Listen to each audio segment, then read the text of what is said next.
Yes, hi everyone. Welcome to the series of webinar on B2B email marketing practices for lead generation. About myself, so I work with Lead Squared. I've been here from inception. So I'm a marketing manager here, and I have been into sales and marketing for the last 6 years. And email marketing is something that I have done, I would say, a lot. I've executed more than 1,000 email marketing campaigns specifically in the B2B space, because we also have a services wing. So we did a lot of marketing for our clients. And apart from email marketing, my specific interests are into product and services marketing, inside sales and consulting.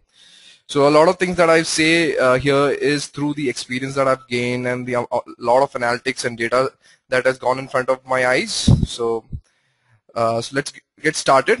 Yeah, without delay. So what I'll be covering today in the webinar is what are the general current approach to B2B email marketing.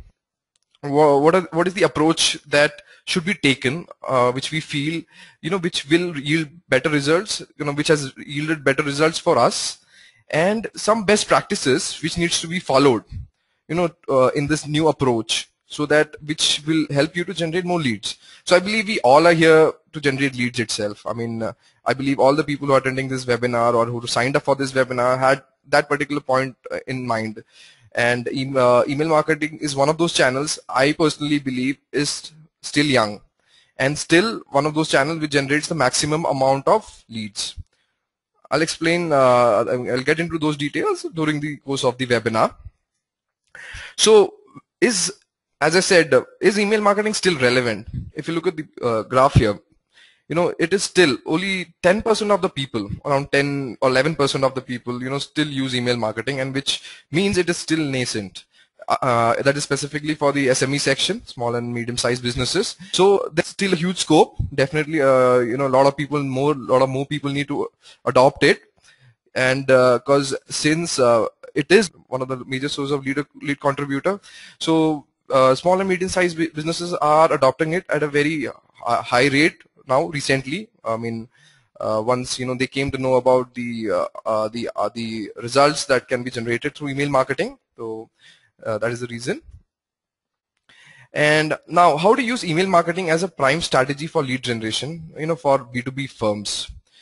Now, so there are multiple channels of marketing that you'll be using. So normally, when I was working for clients, so I use email marketing as a support system for the inside sales team or the teleprospecting team, and also for the marketing team for certain types of offers and other sort of lead nurturing programs that they run.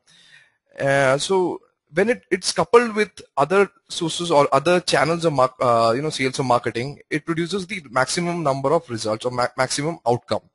So I'll not be covering the other channels. We'll be covering those in our series of other webinars. But what I'll be covering is just the fact of email marketing and the best practices around it. Yes, a quick glossary. I'll be using these terms a lot in the middle, so I just want to explain. So when I mean lead, a lead is someone in your database that might be interested in your services. So when I mean nurturing or lead nurturing, it means engaging with leads who are interested to make them sales ready. Yeah, and when I meant a CTA or call to action, that would typically mean a prominent link in your email message body, that a hyperlink basically, which denotes the action that you want the lead to take. So these are the three things I'll be using throughout the webinar. So just wanted you to be clear on it. Okay. A normal typical lead generation cycle for B2B companies. How does it work? For email marketing, let's say. So you would buy a list. You will procure the list from someone. Then you will build a general message or a generic message, a generic message with all your services. And then you'll use a mass emailing tool. Someone who does a mass emailer for a few ₹100, you'll use a mass emailing tool. And then you send out the email campaigns. Then you'll have some bounces, some spam reports. Then few people respond to it. And then you'll have your inside sales team or your teleprospecting team who do calling. You'll give those lists to those people. and they'll randomly pick people, and they'll make some calls. And then you might also maybe next week send out a follow-up email. And out of these, of all these activities, what happens, out of, let's say below is an example, 20 people reply back, and then there are 2 opportunities. You run out some demo or POCs, and at the end, you get some customers. This is a normal scenario that, typically, typical lead generation at B2B companies, normal lead generation. This is just, I'm considering the inside sales and email marketing aspect of it. Now, in a general scenario, in a generic scenario, these are some examples of how you would send out an email, a message. You would normally start with your, about your firm, introducing your firm, telling about all the certifications that you have, all the different type of services that you offer, the type of factories you have, or, how many years of experiences you have, etc. So these are some examples typically used by people. People, if for example, if you are at the buying end, you would definitely would have received emails like these. And I mean, I don't think I would have to elaborate it. We get so many emails every day. So this is the fact. So what's wrong with this approach? Now I've said we have done email marketing. I've just explained the different stages of email marketing. So what's wrong with this approach? I mean, everything looks good, right? But let me tell you what happens now. I just want to add something here. How things have changed recently. Gone are the days when you could send out thousands of mails and you could expect people to respond. And now the time has come, with social media and people with thousands of mails coming in, thousands of people sending out mails. So it has become a time now that the prospect or the lead to whom you are approaching, he wants relevant message. He wants you to respect his privacy, and he will be happy that you would have done your homework. Maybe something about him is there in the mail that makes him happy and that promotes him to read. So that's what has changed. The amount of sales intelligence now, it's what is required, has grown up. That means it has made the life of marketers more difficult. I mean, that means you need someone to find this information for you, right? And that's it. I mean, we have to live with the fact. I mean, that's how it is right now, and that's how people are reacting, and that's how I think. If you ask me, when 5 years back, when I used to do an email campaign, I used to buy a list and I used to send out a blast. And now I cannot do that. I don't do that because that's not the right practice. But instead, and why it was wrong, why it is wrong, I'll just explain it to you. Now the problem is you buy a list. This list is not verified. It can have different type of people, different type of email IDs. So the impact of it is the number of deliverability you have. You send out 1,000 emails, maybe 300 would be bounce. That's 30% bounce rate. I mean, that's a very high bounce rate. That your reputation is harmed by it, of the sender. The number 2 is there is no segmentation of lead. You might be reaching out to the wrong people. I can guarantee you, if you buy a list, I don't know, when 20% of the leads will not be even relevant to you. This itself maligns the name of the organization that you're sending out, right? Third is the message that you send out. The message, as I said, would be generic in nature, because since it's meant for all, you would just have a generic message. So there's no generic message, and there'll be no CTA. There's no click to action to it. So that means the effort, the time that you put on this email marketing goes waste. And the next thing is, you'd be using a very cost-effective mass mailer person, who takes a few hundred for sending out email marketing. But let me tell you, with all this email marketing that is happening all around the world, most of these providers are being blacklisted. So then we have to, you have to be very careful with whom, because this affects the deliverability of your email and again the reputation of the sender, right? Then you only track when the statistics that normally you look into is the delivered and opened of the events. That means there are so many other things that you can look. So again, the effort is lost, and you wouldn't have looked into the right aspect or the right analytics that is required, to be noticed. Next is, you're not looking at what happens after the email. That is where the sales intelligence come. That is where you need the marketing and sales intelligence would come into, and you need a system which gives you that. Next is, you're not scoring the leads. I mean, there is a mechanism which I'll explain. You're not, identifying leads. Now you're not identifying leads, you're not segmenting them, and you're giving it to these inside sales team or the telecalling team. Who would they approach? They would approach the wrong guy. They would, how do they find out who's the right guy, who's the hot guy, who's clicked on your link, who's gone filled up a white paper download, who's done something that's of interest to you, which makes him a more sales ready person, right? So next, so what's the magic formula? Okay, so normally you can use emails for three types of purposes. One is lead generation. That means those are new people and you reach out to them, and then out of those people you get some people who respond and who start engaging with you, at different levels of your sales funnel. So to them you have a lead nurturing section. Then you can use certain type of emails for both lead nurturing and lead generation. Right. Now for lead generation, you'll normally have a point to offer email with a specific offer and introduction to your company, and you'll send out to them. Right. Out of those few, you send out some educational mails to them. Right. After you send out those educational point to offer mails to them, you find out some people who are really interested. Yes. To be very frank with you, when I send out, I send out to like 1,000 or 2,000 people in a month, assumingly, and I see only like 30-40 are engaging. Assuming in a worst scenario, that's the best part. I mean, I get low on it, but you cannot get low on it. At least those 50 are getting engaged, and what happens is most of the marketers give up that time. Actually, those are the people who want to buy, right? Who are engaging you, so they lose focus. Instead of focusing on them, they say that I should focus on the remaining, let's say 850 people or 950 people, and that's a waste of time. I mean, you have to divide your effort to give importance to both segment of people. So that's where you have the lead nurturing. So those 50 people who are engaging with you, they need certain more information. Now, to be very frank, you send up a case study to a guy to whom you're sending out, who's just a prospect whom you're mailing for the first time. Just ask yourself, if you receive a case study, will you read it? Why would someone spend 5 or 10 minutes of his time to click, go there, and then read your case study? Why would he spend? I say no one would spend that. So case study is something which is used to establish your reputation, which is done after you welcome yourself. So you got to introduce yourself, and then you could use lead nurturing things to people who are engaging. Then you have webinars and download white papers, all these things. Those can be used along with lead generation. Okay, so 3 steps. So with what I've designed here is a 3-step email marketing program. So there are three parts to it. First is the prepare. You have to be prepare the weapon. Second is to execute, and third is to nurture.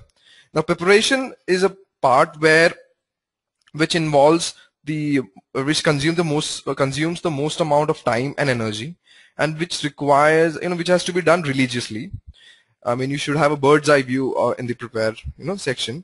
So what you do in prepare is you design the offer, that mailer that needs to go. I mean, you got to sit and ask yourself certain questions, what you need to offer.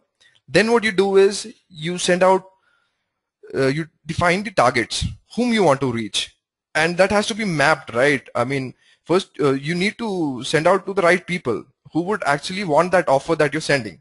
And finally is the content for that offer. So all these 3 together will define the first stage of your email marketing program. The second aspect too is the execution part. So normally in the execution part, you need to have the right tool. To be whether an email marketing tool or a marketing software tool, you need to have a right tool. So different people have different requirements. So before even this, you need to define, understand your requirements. To be very frank, okay, tomorrow there will be many people who might be planning to start, a marketing action plan or marketing program soon. Let's say, assuming. So I would say to decide on an email, software or marketing software right now itself. The reason why I'll tell you, you might go for the beginning, you might go for a different software. I mean, you might go for a cheap software or a mass mailer software. But the problem there is once you move to a new software, the movement of data, you ask me, the movement of data is the most hardest part. You cannot move everything. You can move just the details of the people. Can you just is it possible for you to mark 1,000 people, how many of them opened in the new system? You cannot do it. You will have to do it manually. So always go for a software in the beginning itself which you think in your marketing plan, which will cater to your needs in a long run, right? And so the software should take care of the tools, the whatever features it gives you, the deliverability of your mail, which is very important, and the analytics part of it. And the last but not the least, nurturing section. So now you send out mails, there are certain people engaging. Now it becomes your duty to re-engage with them and move them ahead in the sales funnel, right? You have to track them and engage them. Now the best part of this is to know you need to track them. You need to find out people who are engaging first. That's the first part. And the second part is use different lead nurturing. You can have a lead nurturing program to engage with these people. Third, now I'll just talk about the offer. So normally you need to, what is the offer that you want to give out? So you need to ask certain questions to you, whether it's a B2B service or a product that you're selling out. What is the offer? So these are typical questions that you ask. See, whatever I say, it's at a generic level, but you need to, at a business level, you need to ask yourself those questions. I mean, because every business is different, every business's process is different. So every business's the way of approach to their clients is also different. So you need to ask these questions, your typical questions. There can be more questions too. So what is the product service that you want to sell? You might have 5 services, but what is that particular? To be very frank, don't try to sell all 5 together. So I would suggest take one service or take one service which needs attention or which is hot selling. It depends on your business need, business use case. So which service is that you want to sell out? And to whom, to what customer? Second of all is, what is the value that a person derives from your service, which is very important. If you're buying a shoe, you have you need there are different people have different way of looking at a shoe. Some buy it because of the look, some buy because it's comfortable, some buy because of its nature of the length that it stays, right? So what is the value of the product service that you're giving to the customer? So you need to ask those. And why should the customer select you? There are 4 types of shoes. Why is that he selects you, right? So if your value is clear and if you meet his value and you also give additional offer to it, and you also reinforce the offer with some some case studies, or let's say someone who has testimonials, like I see that my friend is wearing the same shoe which has been working for him for the last 2 years, and I want a shoe which is durable, so I will definitely go for that shoe, right? So you need to reinforce yourself. So in a normal scenario, this can be done through testimonials from your customer, or some offer, that money back guarantee, which shows that you're 100% sure of your product or service that you're giving out. Now, typical question. So it's hard for me, I meet a lot of people, so they say, yeah, see, I sell service, or I give out a product. There are other products also. So how do I differentiate an offer? How do I make a content, or what should I do? Well, to be very frank with you, first of all, these questions you need to ask. You need to be very, you need to understand your business objective. And sometimes an offer is just a well-packaged statement of what your product service stands for. Now, if your sales and marketing team doesn't know, or you yourself don't know what your product service stands for, you'll not be able to market it. So the first homework that one has to do is to know, or to teach or embed in the sales and marketing team, is about the business, the business objectives, and about the services, who the target audiences are, these things. I mean, these are very important things, and this should be done at a ground level itself. And then it's all about packaging the statement. Okay, the next thing in the first section was offers. Second is the target list. This is where a lot of people do make a lot of mistake, because we end up buying a list, and then after you buy a list, and without even doing any processing on the list, you normally send it out. Now, so normally what you need to do, you need to identify, define some set of criterias which would define your ideal customer profile or ICP. Now I've just set down a certain criteria, just rush through it.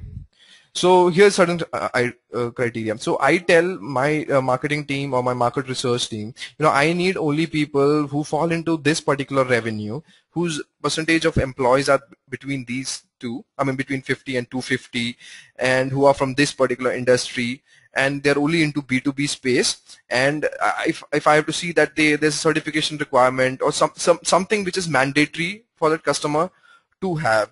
Now, if I'm a bottling machine manufacturer, and if I'm approaching drinks manufacturer, I want to see that he's not using Tetra Pak. And even if he's using Tetra Pak, I want to make sure that the product that he's selling can be bottled. Is it feasible? That much of information is required, and that is to qualify the company. The second part is to qualify the title. You need to know, your sales and marketing people should know who are the ideal customer profile, who are the buyers, who will make the decision, or who will, push the decision, which is very important. Director, VPs, and managers, or IT managers. It depends on, varies from business to business.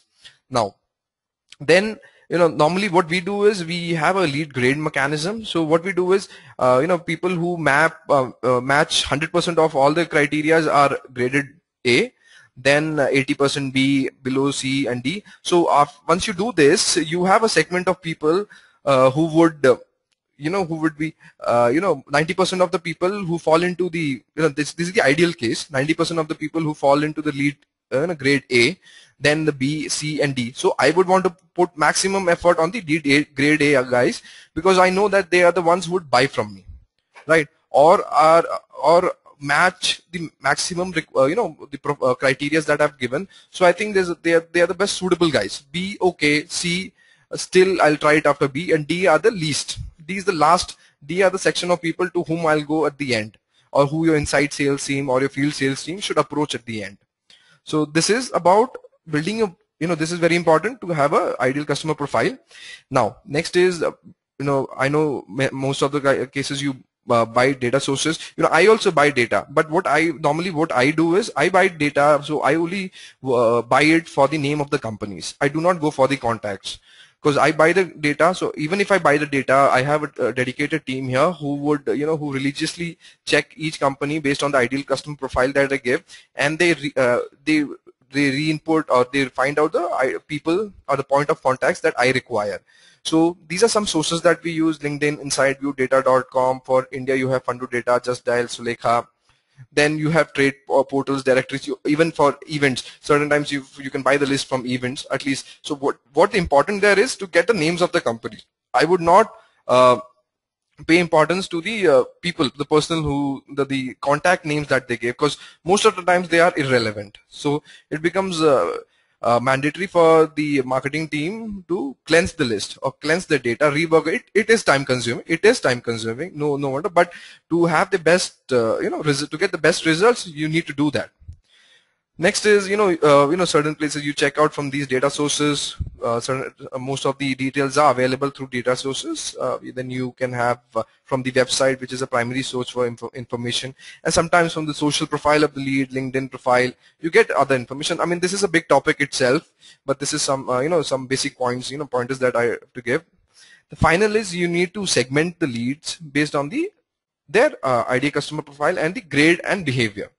Now, that means who is the lead. So I've already classified based on the ICP. Now, if you would have done some sort of emailing to them, you would have some information about them, like some sort of activities, or that they would have performed. So based on that, let's say I want to find a lead who may map all the criteria on the left side here, and then I want to find people who actually clicked on my email campaign, reduce cost of quality, or who downloaded this particular white paper.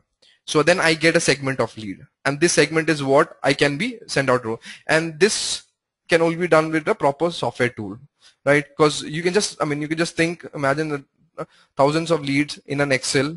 How much time would it take to do this? You can just think about it. Next is the message. A very important part of email marketing. So these are certain, these are the parts of a message that one has to take care. I'll rush through all the parts. Okay, so normally you have a sender part, then you have a subject, very important, the headline message, very important, CTA, another important, and message body, another important aspect. So everything is important, and I'll say why. Okay, before I go into those message part, most of the people, you would have heard of CAN spam compliance. This is the American government federal agency has released a set of rules for unsolicited marketing emails. But this doesn't mean that you cannot send marketing emails. What it means is you can send unsolicited emails, but it should comply to certain things. And these are the three main things that they mention. And I think this is one of the main aspect also, throughout this webinar. So one is the unsubscribe compliance. That means any mail that goes out should have, if it's a marketing mail, if it goes out, you should have an unsubscribe link, which should be visible to the person. And once the person opt-outs, it should be honored in 10 days. That means after that, there should be no mail sent from your organization's name or your domain, right? Second is some compliances to the content. That means it should have accurate. It should give the from line. The from user should be clear and visible from whom the mail is being sent. Second of which is a relevant subject line, which is a mistake made by a lot of people. A lot of people send out mails just with meeting request. Now, I also did it earlier, but then I realized the fact why it is important. You send out a mail with a subject line, which can garner, let's say, on a normally you get 15-16% open rate, but you send out a subject line which will garner you 30-40% open rate, but it is not even relevant. It doesn't tells you what the people, you get inside. Now, when I get a meeting request mail, I see, oh, okay. Since I am a sales guy, so I was thinking it might be from a customer. When I open it, I see that someone itself is selling it to me. So there goes it. There goes the button, spam button. That's all. So you have to be a relevant subject line which tells what you're going to offer inside the mail. Then your address and the publishers, advertisers should be present inside the mail. That means from where your company's address should be present inside the mailer. And then you have the sending behavior compliance. You should not, certain rules are there. You cannot send out from public email servers, and should not have a false header or identity, which I'll explain what I meant by false header or identity. There are certain settings you can do which can, comply to these settings. So if you use a professional tool like LeadSquared, all this is automatically covered. You don't have to worry about anything. So let's go to the next thing. Okay, the sender part of it. So normally you get the sender part is the from address, right? So you should not use generic email IDs, that is like sales or info@company.com, marketing@company.com. Please don't use them. Instead of the mail should always be from a person. Now, I do not want, already if you're using a marketing software, you need to take this step so that the people feel that it is someone who's sending out to them, right? So it should go from a person. Another mistake commonly done by people is you get a list of 1,000 people, and the mail goes out from some other person, and then a different inside salesperson or a telecaller calls up. That should not be done. So you should have a lead owner. So you should divide your whole list into a different segment. Assign it to, let's say, India geography. You say you have 4 callers, so you assign the north guys to the one guy, west, east. So inside your software itself, you should be able to assign. And when you send out the mail, the north guys gets the caller A's from caller A, the responsible lead owner's name, and respectively B, C, D. So in this way, it is relevant. You will never have a lead mismatch, and the data will be sane. Sanity is very important, right? Okay. Then sometimes when you approach international market, it becomes important that you do not use difficult names which are difficult to be read and pronounced, because when they see such names itself, it demotivates them and they might not read further. Then when you do in the sender name, you should normally, what we follow is we should certain pattern, first name last name, Jerry Joes comma lead squared, or first name Jerry Joes from lead squared. These are some ideas that you can use. Then very important, inside you should use genuine signatures. That means inside the mail you should use the sender's identity is very important. Subject. Now these are a lot of examples here, but I will not cover all of them. So what I need to emphasize here is subject is one of the most important aspect. So because that is the opener to your mail, and 60% of the decisions of opening an email is based on the sender and the subject. So even if you have a person's name Venkat at abc.com, but if you don't have a proper subject, you will not open it. So, and it has to be relevant, second aspect, which I'll get back to. So, and 69% of the people decide to report the mail as spam based on the subject. That means you send out a subject which is not relevant to the mail which is inside, which is not clear, and you confuse the user. There you go, spam.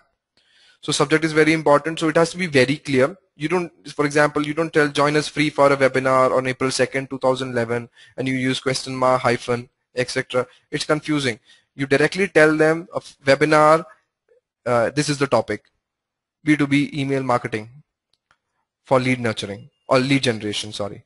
So you have to be clear on it. There are certain, you get a lot of examples on the net of the right subject. Only thing is at a higher level, the subject has to be clear, right? Then some subject line best practices. For these are some words which will most probably end up your mail inside spam: free, help, percentage off, reminder. These are certain words you should avoid. Normally a subject line should be less than 50, yes, for new mails when you're reaching out to people, it's your first contact. But it can go bigger when you're sending out to people who know your identity already, who have engaged with you. It can go greater when there's no problem with that. And as I mentioned, keep the subject line straightforward. Don't use splashy promotional messages. For B2B, doesn't work, because just imagine it is you're contacting people who are at the buying end and at a particular designation level. They don't need marketing liners as such. Then avoid a lot of capitalization and exclamation marks.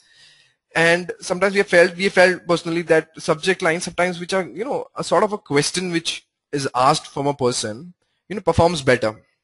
So maybe you can try that out. But then obviously you should use maybe the company name or the person's name in the subject line, right? Let's say when I would have sent a webinar to Jerry, a special webinar request for you on B2B lead generation or email marketing lead generation. So when I see my name, I am promoted, to open the mail. Let us see what is it. Then I make the decision, make the thing whether the offer is valid for me or not, right? So these are something for the subject line. Now after the subject line, see, you have the headline. So it is a known fact or a proven fact by research that you get only when a person opens your mail, you just get a window of 3 seconds on an average for him to decide whether to read your mail further or not. So you just think 1, 2, 3, that's it. So he just has 3 seconds for the person to make a judgment to whether he needs to go forward. So that's where the headline or the opening intro message comes in. So now you know what's the importance. So 3 seconds, you need to be on straight to the point and he should read the mail further. So, and the opening message has to stand out its own. So think in this way. So you have a subject line, then you have an opening message where you have a 3-second window, then you have the main message body. So you can use the 3 to 30 message approach. That means once the 3 second you are able to capture the attention, then you have a message body which might require a maximum 30 seconds to go through. So 3 to 30 approach is what should be followed. But opening line is very important to be formulated in the right manner. Then we have the message body. So as I mentioned, 3 to 30. So you should have a relevant message body, not too long, not too short, to the point. which should be covered, which should be understood into, which should be understood in 30 seconds or less. And you should personalize. This works a lot. Personalize emails wherever as possible. So to this indirectly means if you have to personalize an email, that means you need to have mail merge fields. So for having some mail merge fields like first name, company name, their product name, or certain, depends upon business to, varies from business to business. So personalize. So that means this involves effort from people. Some person has to do this because uh, these are something which you need to capture outside the list that you might have purchased. Then it has to look professional, because you are a B2B person, you mean business, so it has to be professional. You need to use the right font, the right color, not too much of colors, not too much of bold. You should be use very limited amount of image. I would say use zero image. I don't even use images. I avoid it as least as possible. I use images, such things, colors, fonts, for lead nurturing emails where the people have engaged with you for a newsletter, for a white paper download. Certain things I can use images, but limited ones. And never, if you are even sending an image, and if an image has an offer in it, make sure that you have the offer in text also outside the email. Why? I'll show you an example. And yes, you can add social sharing buttons as such. Okay, here's an example of an image only message that I received. So you see a big image here. This is the actual message that should have come to me, but this is how I received. So the problem here is most of the time if you're using Outlook, and by default heavy images are not loaded. Images are not loaded from a new sender. So you have to go, or the person or recipient has to by himself go and activate. I mean, click and enable download. So if I don't get the real message in the opener, I would not even go to download the image. So please do not use big images. Use images sparingly. Now the next action is, so now you have the subject line, the opener, the message. So somewhere you have to place a call to action. So what is call to action? The action you want the lead to take. Now that can be, why a call to action is, normally you would have a text with a hyperlink, and normally the opener should have a call to action. And the reason, there are certain examples what normally you use a call to action is, normally if you want to drive him to a particular page of a website, a webinar, a sign up page, a download ebook page, all these examples, these are the call to action should be placed. So normally it should be placed in the first opener itself somehow, if you can place it, because you have a 3-second window, and most of the clicks occur in the first the first opener paragraph or lines that you use. These are some examples of call to action. So if you look at it, so you have call to actions within as hyperlink, as text, which I feel are the best. Then you have certain images. Then the problem with images, as I said, the person has to download it. So even if you have an image, you make sure that you have reserve your seat now here, like a text one with a hyperlink. You should have both options, so that you're safe. And make sure that you don't have multiple call to action. You just have one particular call to action, with one offer, for which you can highlight here and there, but make sure that you don't have multiple call to action, but it eats away the attention of the person, and the user might get, the reader might get confused. This is a real example of a mailer that we sent out. We normally send out for webinars, and this gives the example of whatever I've explained right now. So if you look at it, you have a straightforward subject line here with a webinar lead management for best. So here the message I've laid down, I've explained the topic, and it's webinar. So person who's interested will open. So next I have given the name of the sender, Prashant Singh, lead squared here, right? The name and the company is mentioned. Then what we mentioned before is the opener, which is the most important aspect, which take 3:30, right? 3:30. So you have 3 seconds here.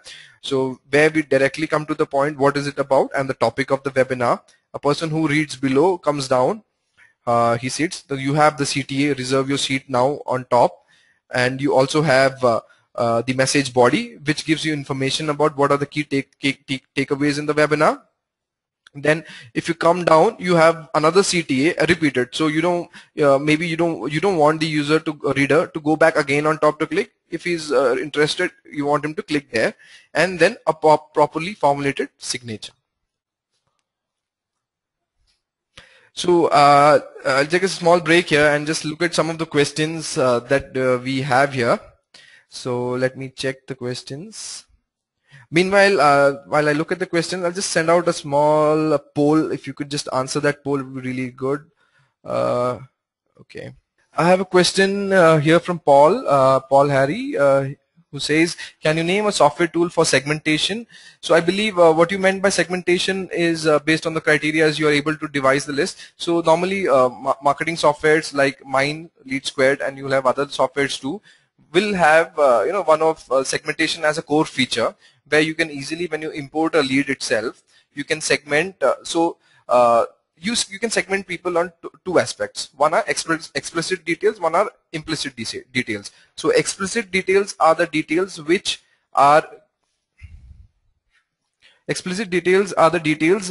are uh, found available, like for example name of a person, the title of the person, the company, the size of the company. These are explicit details you can find from secondary sources. Now second is implicit details. Implicit details are actions from the users, like open of an email, click of an email, download of a paper, all these things. So mix and match of these things will give you the segmentation. So this can only be done with a marketing software. Okay, so next, let me go. Yes, there's a question from Athra Nair. What is the logical place for a CTA link to be placed with respect to the body of the email? See, to be very frank with you, now I gave an example. So I showed you an example of a webinar here. So I had to open a statement. I said this is the webinar email practices. Then I placed the CTA link there, and below that I gave the details of the webinar. So the reason why I did that is, now a person who's interested will click on that, and on that page he will land on my webinar page, which he will have the same information about the location, etc., etc. In case he's not convinced, he goes down below, he will read my further message, and then he feels if he's convinced, okay, it is an online webinar, it is on so and so date, and I think I'm free that day, he'll come down, continue. I see I placed another CTA there, so that to reconfirm, he'll click there and he'll reach there. So a CTA can be, it depends, to be very frank, it depends to business. I mean, the type of mailer that you send, right? Now, if you're sending out a white paper download mailer, you will have a CTA. Of course, you need to have a CTA next to the description of the white paper, right? And you can also go down and maybe you can have an image button on the right side, let's say, and on the left side you'd explain what the white paper is. And after you read also, you can have a hyperlink text also, download now. So you can have two CTAs there. Okay, there's a question from Tilak here. How often one should send a B2B email marketing? Can we send it every day or once in a week? Once in a week. Okay, this is a dilemma that everyone faces. I mean, I face it. So normally what we do is, normally in my business, whatever we do is, we send out. So as I mentioned, things have changed. So you need to respect the privacy of the recipient, and which is very important. So see, it's a trial and error, to be very frank with you, whether the type of messages that you have, when normally you should draft one or two messages, the timings also you should try one or couple of timings. So if you have a this evolves during the period of your effort.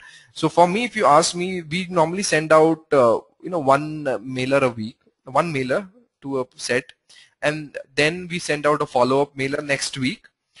But we make sure after that we do not reach out to that same person who has not responded basically for the next 1 or 2 months. So this differs from business to business. Some people might want to keep silent for 6 months, and so you need to, it comes on the way. So I have a slide later on which will give you details on these, some of the best practices.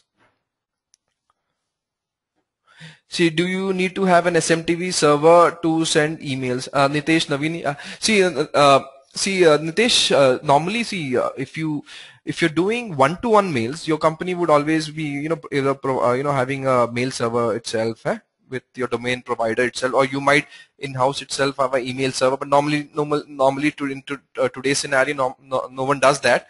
I mean, it's very rare. Only big organizations do have their own mail servers. So normally you tie up with third-party email providers who but they're not mass mailers for your corporate communication. And you need, and for your mass and other marketing emails, normally use marketing softwares or email marketing softwares to send out emails. Then we have what if the email should have an image in it, from Mukilan Joseph here. Yeah, so Mukilan, if you need an image, I would not say that you should not have an image. So there are different type of mailers that should have image. There are email when you sending out a mailer where you request a response from a person, a written response from a person. It's sort of a business email. So then you should not avoid images itself. But when you're sending out a newsletter, when you're sending out a download white paper, when you're sending out certain such creative things, marketing collaterals, then you need images. But use it sparingly. If there's an offer on an image, let's say if I had the webinar offer register image, I would have made sure that I also have a register webinar link also somewhere, a click to action link outside also. So you should have both the options, because you never know whether what's the settings of the person's mailbox. Okay. So there are more questions, so I know I would try to cover at the end too, and if I'm not able to answer them, we'll try to reach out. We will reach out to you after the webinar. We'll send you mails with the answers, right? So yes, the poll, as I said, so 69% of the population who answered said they are already using yes, they're using email marketing. 20% say no, and 11% planning. So good for the people who are planning, and I hope this would be an opener for the people who are not using email marketing. Let's continue. Okay, now now your mail is ready, everything is ready, your offer is ready. Now how do you deliver? Now if you were to send one-to-one mails, your deliverability no one's going to question.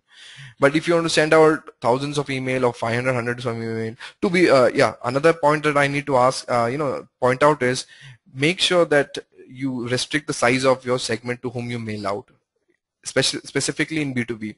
If I were to send out to 1,000 people, I will select first a set of 200 or 100 people.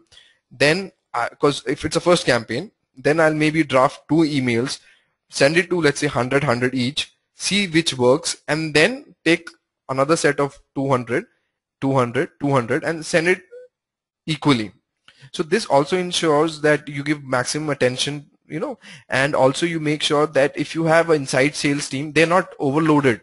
Suddenly you send out 1,000 people, if 150 of them reply back and then you have only one salesperson, what will happen? So this makes sure that you have to devise it in such a way that it goes aligns with your sales and other activities also. Okay. Then is, yes, you need to have the right platform so that the deliverability of your email is guaranteed. So the platform which gives you campaign automation, deliverability, the reliable, gives you reliable open and click tracking, the lead behavior tracking. This is the implicit behavior that I mentioned some time back, like open, downloads, clicks, visits on your website, which page visits, how many amount. This is the information. This is the lead intelligence or sales intelligence that you require. Then lead nurturing support, and a lot of templates that you can use. So these are some of the primary features that most of the platforms provide. Lead Squared is one of our own platform which provides these features and more. Yeah. Now some pointers to avoid spam. A couple of them I've mentioned earlier, but some more pointers to avoid spam to improve your deliverability and readability. Number 1, always use an unsubscribe label. Number 2, your the from address, you should not use words. You should be very careful with using profane words. Third, should not use words like free, etc., as I mentioned earlier, to avoid inside your subject line as your body, because your mail goes through a filter, email filter in almost all the organization or the email server. They will have a mail filter, so you never know what words they would have used. To avoid using words, too many marketing words or profane or adult words. Then you should use a reputed email service provider, which is very important, because our email service provider makes it sure that his servers are placed. Normally a good email service provider will have hundreds of servers placed across the world, and these servers would be whitelisted. So if you use a low class email service provider, they would have a lot of blacklisted servers, so they might send out mails, but the recipients emails receivers end, they would have a filter to block mails coming from those servers, right? Always use a suppression list of sender email addresses. That means do not send out to people who have opted out. Make sure that should be a mandate. Then the reply to address, that means when someone clicks on a reply, it should go to a valid domain. Always have a text version of an email, because sometimes the HTML versions are blocked. So in that case, the receiver ends asks for a text version. So normally any good marketing software would both have a HTML version and a text version. Then you can use the view in browser link, for example, for rich HTML messages, where you can click there and you can view it in the browser. Then a most important thing is the DKIM and SPF sender settings. So this most probably if you're not aware of, your system admin will definitely know about this, because what these settings do, it adds more authority to your email. It increases the credibility of your mail and your domain. So this increases your the mail's deliverability. So what DKIM does, it takes responsibility, that it says that the message, the organization or the domain that is sending is taking responsibility of the message, and the SPS makes it that it originated from a valid domain, from your domain, and it's not a spoofing message. So these two things are very important. So at Lead Squared, all these things, most of the things are manually automated in the system, so you don't even have to worry about it.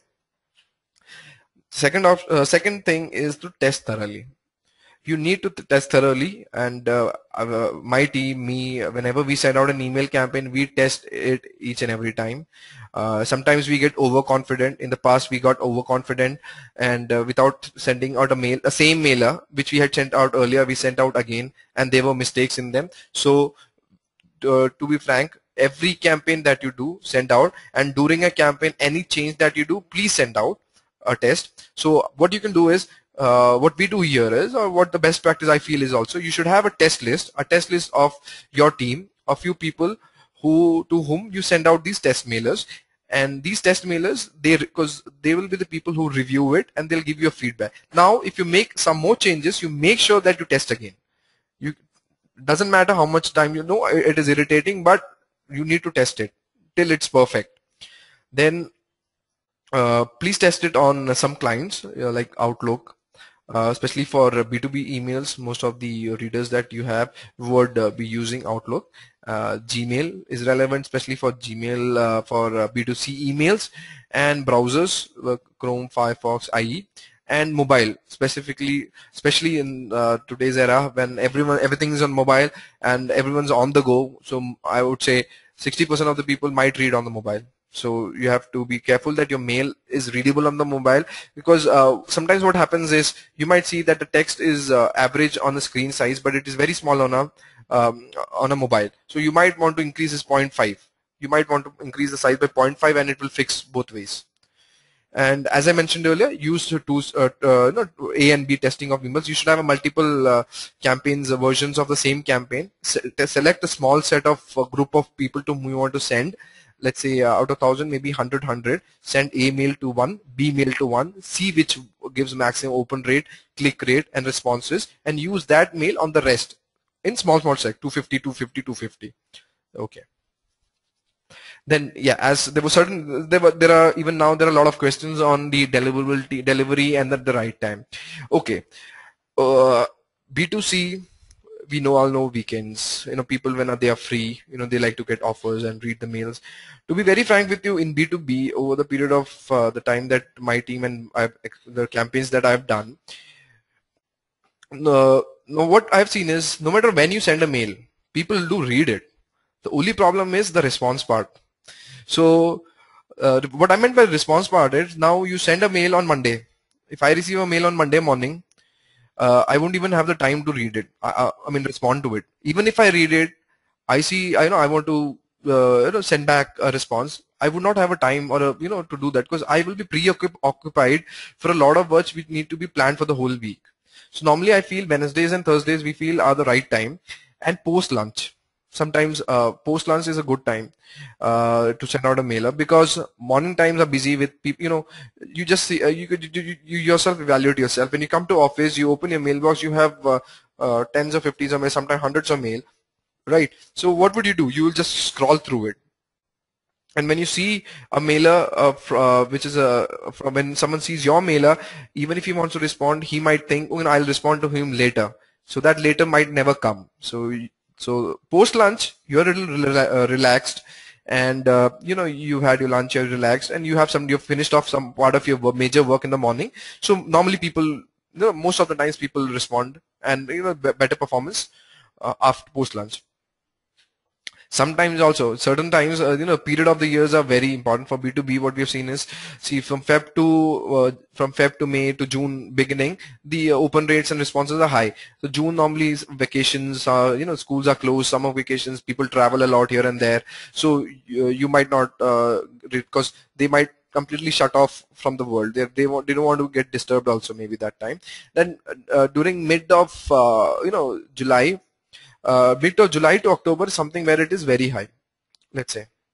Sometimes very good. And towards the end of the year, especially in international market, Europe shutdowns in December, US shutdowns in December, Thanksgiving 2 weeks are gone, summer vacations around 1.5 week is gone. So we have to be excellent. But one thing also I've noticed is people do read their mails on the mobile, but the only issue there is they might defer the decision to talk later on, to a later point, which might never come. That is the issue. They would read the mail. You will still see you might have a good open rate. Might not the click rate, but open rate. It means that they might have read it, but since it's a holiday, they would push it for a later time. And low time also, you find it on holiday periods, Diwali, Christmas, Thanksgiving, all these things. Yeah. Now you have sent the email campaign. Now we reach to the important part, what to do. This is which also requires a lot of planning, and I would suggest all the people here, all the marketers and sales people here, to prepare a marketing action plan for yourself, which defines whatever I've said, your profile, your messaging, what all fields you need to capture, what all segmentation you need to do. And once you've done that, how does your email program run?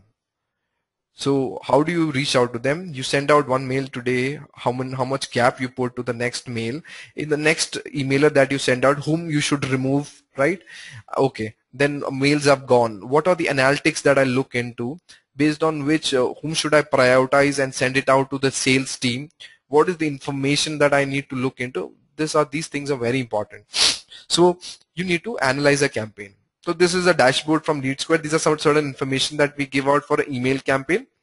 So if you look at it, this was an email campaign that was sent out.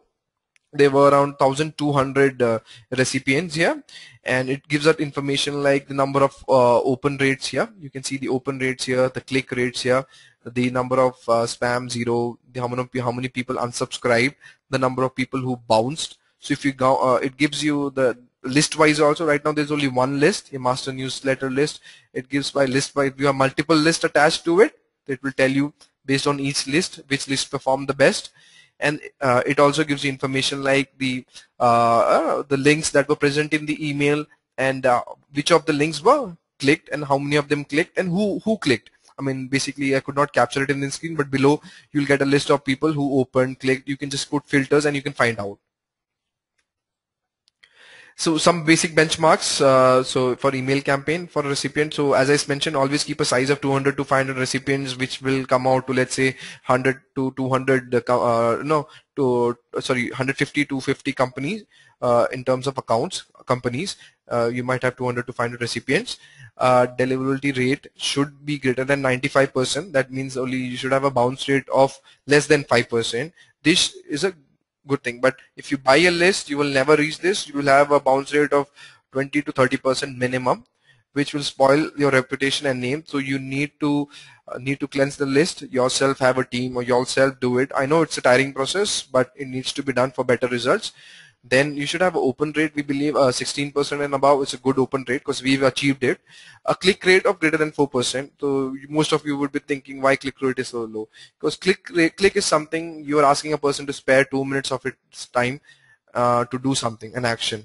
So people who are only interested will do that. So normally the click rates you will find is at low. The 4% we feel is a good good click rate.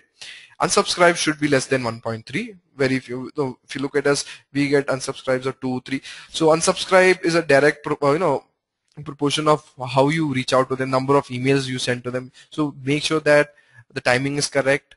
You don't bombard them with emails every 2 days. You keep a equal distance. People who have unsubscribed already, you don't send out to them, right? You have a proper nurturing program where you define that a mailer which has gone to person A once should not go again. Then the next mailer should go, and then the next mailer should go based on some action. So this is why it is very important to have a program or a marketing action plan. Then the thing is to track the leads who engage with the email. So to that, as I showed the report, so from that report, from the marketing software, from Lead Square, you can get information like open, clicks, unsubscribe rate. You can click, you can find out how many people actually clicked on your email, which were the best performing links, right? So based on that, you can change the links. Sometimes you can do A/B testing. You send out two same emails, but you place your CTAs, one on top, one on bottom. Then you see that the bottom one is performing well or the top one is performing well. So based on that, you can change your mailer and use the good performing one. And spend time to see how your lead behavior is. That means after the click, where does it go? After the click, where does it, what is the person doing? Where is he visiting? How much time does it spend on your website? Where all he visits? All this information cannot be provided by the normal system or a mass email provider software. You need a marketing software which gives you all this information. So email campaign is just part of it. But lead tracking, all these activities like where did he go, what all he did, which website did he visit, which page of he visited, how much time, when did he come, all this information, which paper, all this will be captured along with your lead. All this information is what I meant is the sales intelligence, or the advanced sales intelligence, which is required today by the marketing and sales team to reach the right people and approach them in the right way. So that these information, obviously if I know a person who's coming to my pricing page of a particular section, I know that he's interested in that. So if I send him a mail, or my caller calls him and tells him, I believe you visited my pricing page, etc., so I can make the call more hot. Next is this is one example of all the activities, how we track. So you have Anand here, who's a lead. These are his expressed information, which is available here. He's a director of product design, market expander, his email ID, phone. If you expand, you can find all the details. But these are those implicit details I mentioned. That is which is kept in the system, which can be used for segmentation and can be used by the salesperson. That is, if you look at it, he was a converted lead on 10th. Then there was a mail sent to him, thank you for your interest. Then after that, he visited one of your landing page, he filled in the form, then another email was sent to him. So all this, when a salesperson looks at it, he knows what is the marketing activity that has happened for him, right? What has happened to it. And if on the left side, if you look, there's a lead score. So lead score is computed based on all these activities. So normally a marketing software, you can define activities, and for each activity you can define a score. So person with the higher the score, the hotter he is, and based on him, based on those scores, you can define your marketing activities or the mailers or lead nurturing that you want to do for him. Yeah, so based on lead score, this is what you can customize lead scores here. So on the left side, you see the activities. So for an email opened, I have a score of 1, email clicked 2, email unsubscribed minus 500, because we don't, anyways, no mailers will go out from the system. Person who clicked on a view in browser link 2.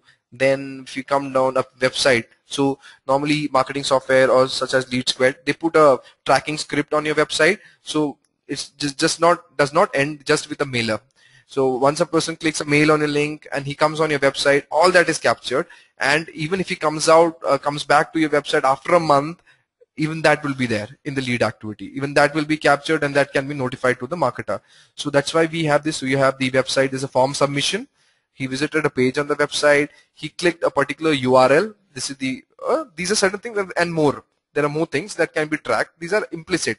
These are actions which you require the reader to perform. I mean, he has to have a certain level of interest to perform. Then based type of the higher the interest, the higher the score. I mean, that's how you should have it.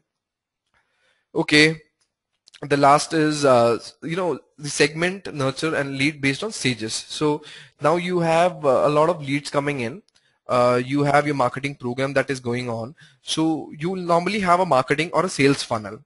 So you have a set of leads who will fall in, or maximum leads who fall into the first part of the sales funnel. Then you have educated sort of people in the sales funnel, then who are little interested. Then you have opportunities, then people where the proof of concepts has been done, or some demos have been performed, and finally acquisitions. For all of them, you need to have a different type of mailer, and you have to make sure that your email program is being managed properly. Now for prospect people or new people where you're sending out solicitation emails, you have to make sure that it doesn't go out to a customer who's in any other level, whether he's in a first call or he's in an RFP state, and a customer, he'll be annoyed because what would he think? I mean, I'm already in discussions with you, and again I received a mail stating that about my services and all. People get annoyed, and I have known of cases where because of such mistakes people have lost opportunities. So that has to be very clear. So you have to have a program, you have to mark and segment those leads inside the system, and the software should also be designed in such a way that it takes care of all this, right? So in a general thing, what I would suggest is you can follow a 4-1-1 rule of nurturing. That is four, I'll just explain it. Yeah, here it is. So a 4-1-1 rule, that is you can have 4 educational mails, 1 soft promotion, and 1 hard promotion. So a 4 educational mail doesn't mean that you send out 4 mails at the same time. I mean, at equal gaps. I mean, whichever. I mean, depends business to business, but at different levels. So here's an example also for solar, panel company, which sends out mailers, in 4 different messages. It sent out white paper. It sent out a couple of educational messages first. Then what they would have done is they sent out a soft promotional mail, that is sign up for our energy efficiency calculator. And then what they would have done is they would have found out people who actually clicked on that link and they used that calculator. They would have sent out this hard promotion mail, and the inside sales team would have reached out to them. Yeah, that's the 4-1-1 rule of lead nurturing, but it differs from business to business, to be frank with you. I mean, this is something you need to look at your business and how it works and how you need to define. So you need to define a marketing plan or an email marketing plan based on that. Okay, this is another example of 4-1-1. Well, I'll be sending you a PPT. You can look at it. This is more related to an IT product company or IT services company. Finally, now email marketing is done. So you also, along with email marketing, sometimes email marketing alone is not important. So you also need inside sales or teleprospecting to support it, or some other activity to support it. So what you need to do is, based on your software, basically you'll have a software which will help your marketing software. Normally based on your segmentation and activities, you would have identified, after a set of marketing activities, you would have identified set of leads who are in different stages. Some who are really engaging with you, some who are little in the middle level, some who are just started to open up, and some who are not at all engaging with you. So you would definitely want the guys who are already engaging with you to talk to, you want an inside sales team to approach them, right? So, and also it is important, as I showed you the lead activity section, right? Those information about what all marketing activities has happened for a particular lead, right? So when when a person or inside sales person goes and he opens up a lead, he gets all that sales intelligence, all that business sales intelligence that is required for him on that lead, so that he can make a call. So it is different from calling a person just by knowing that he's from ABC company and he's this director, but knowing that he actually came to my website couple of times in last 2 months. He spent a lot of time reading. He downloaded this white paper also, right? Makes it more the warm caller. When the caller would be confident, right? So instead of having bad calls, you'll have good calls now. You would be able to convert more, right? So summing it up, so as I said, just to add it on, teleprospecting is a separate scenario itself. But as I said in the beginning, email marketing goes well hand in hand when you add teleprospecting or any other marketing or sales channel along to it, activity along to it. So it's something that you need to think about.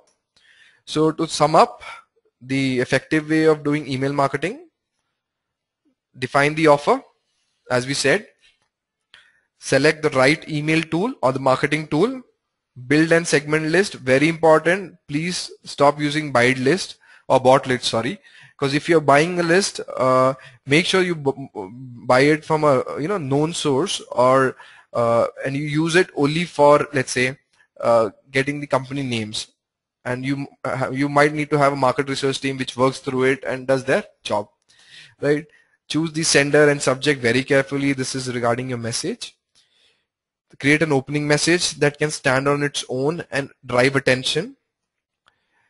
Yeah, to be very frank with you, no matter how much offer you have, a person who's only interested will reach back to you, right? And you, from the business perspective also, and the sales perspective also, you only want such people who mean business with you. So please do not expect, you send out 500 mails and 100 people respond to you. In a general B2B scenario, expect that you send out the right offer, and people who are interested, who do not want to waste your time, respond to you, right? So relevant, then you should have a relevant message body.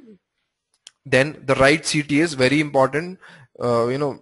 You need to place it, use it. You can use different method, A/B testing, different types of mail to find the CTAs. Then definitely it has to conform to the CAN spam rule. So if you use a marketing software, proper marketing software, most of the cases are taken care here. So you don't have to worry about the deliverability and the CAN spam compliance.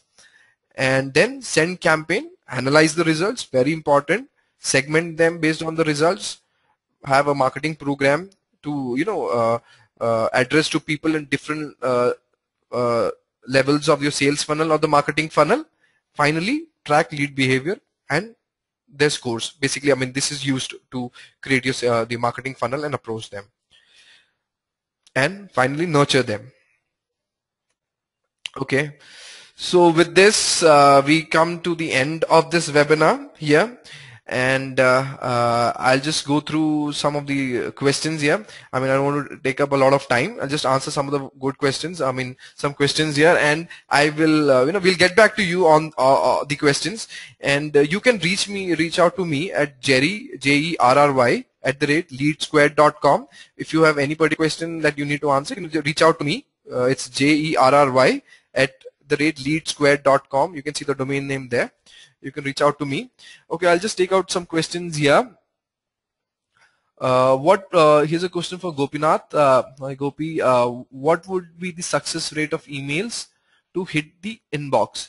Okay, Gopi, this is a very generic question. So what normally I think the would be answered there. So normally you would want all the 100% mails that you sent out to reach. So this is only valid if you use a proper email sender or a proper email marketing software, which makes sure that the emails are sent and guarantees the deliverability. So for that means that they have all whitelisted servers. But what if I think what you meant is the open rates, right? So if 100 emails, so as I said, 16% plus open rates for a B2B emails. Okay. For promotional mails, normally like newsletters, etc., normally the open rates are a little lesser, right? But for mails where you mean direct business, for solicitation mails, so there the open rates should be more than 16%. So if you're not getting those open rates, you should relook at your subject lines, the message, or if you're getting the open rates that's it. So it's like this. You're not getting an open rate, that it's time to look at your subject line. If you're getting an open rate but no responses, then means there's something wrong with your opening line and your message, right? So that's how it should be. It's all about practice. You have to keep trying again and again. Yes. Next question. So I think here's a question for Vishal. How can we whitelist a domain if we get blacklisted? Okay, Vishal, normally you need to contact your service provider. Your domain would be hosted somewhere, so their admins or their support team can help you out with that. I think there are some more questions, but I think it's time that I finish it up here. Thanks a lot. Thank you, everyone. We had around 65 participants. That's a very good number. And thank you all for coming in. And I hope to see you, in the further webinars that we conduct. If you have any queries, please feel free to reach out to us or to me, as I mentioned, jerry@leadsquare.com. Okay, then. Have a great day, guys. Bye-bye.